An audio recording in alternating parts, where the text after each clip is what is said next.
Olá pessoal, nesta videoaula vou falar sobre força resultante.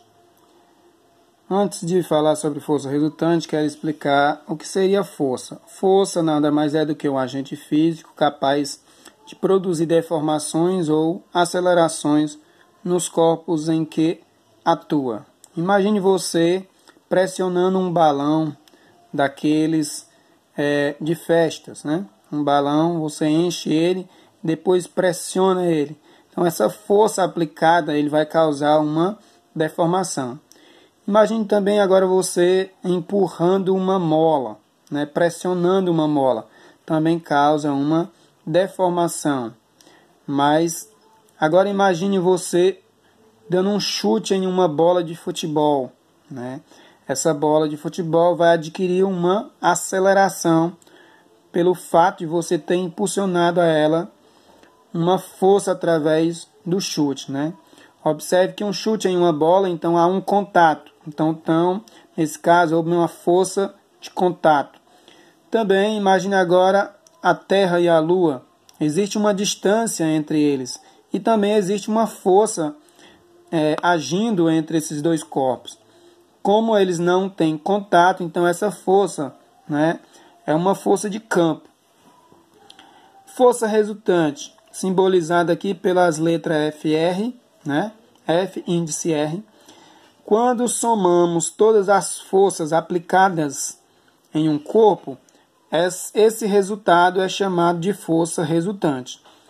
Mas como calcular essa força resultante?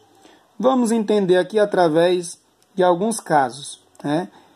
Primeiro caso, essa força, como por exemplo aqui uma força F1 de 7 N e F2 igual a 4 N, elas têm mesma direção e mesmo sentido.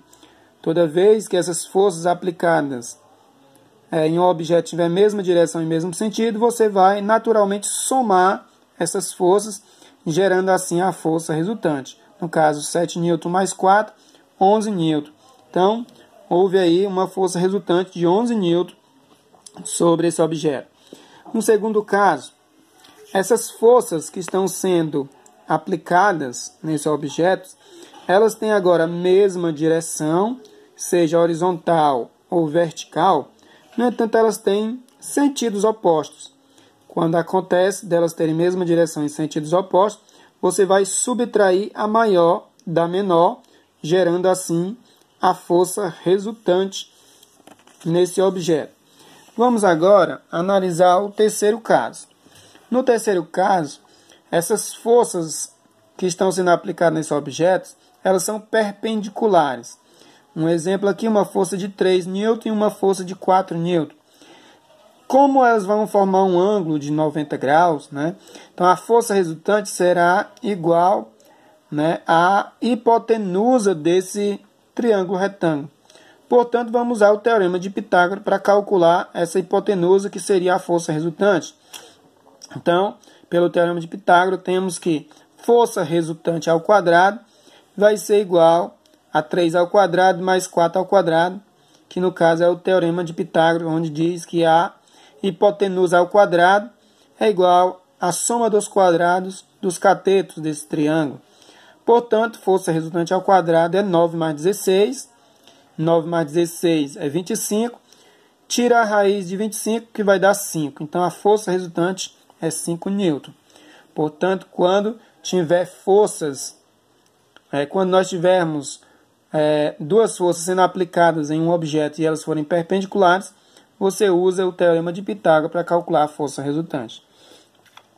Em última análise, temos que usar essa fórmula para calcular a força resultante. Já dizendo para vocês que essa fórmula ela pode ser usada para todos os outros três casos. Força resultante ao quadrado vai ser igual a F1 ao quadrado mais F2 ao quadrado mais duas vezes o produto de F1 vezes F2 vezes o cosseno de θ. Vamos ver um exemplo.